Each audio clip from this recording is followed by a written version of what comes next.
Hey guys, Know-It-All Phil here. Want to do a quick review of some mold and mildew remover.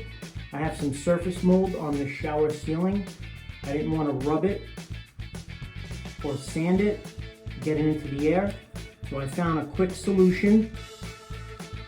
Mold Armor, mold and mildew killer.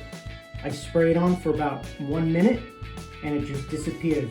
That white spot in the back, that's where I sprayed it first to test it out.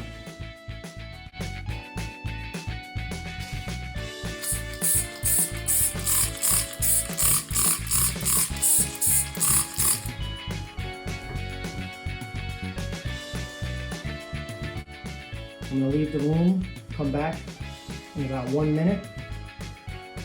The smell can be a little strong, so I don't want to stay in here. Make sure your windows are open, make sure you have fans, ventilation. Make sure you're wearing a mask, goggles, and gloves. Okay, I'm back after about 1 minute. As you can see, the surface mold is pretty much gone. It just disappeared.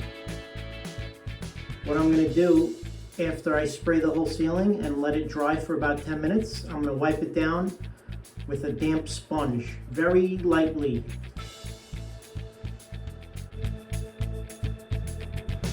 Mold and mildew remover, Mold Armor. That's the way to go. Love this stuff, the best.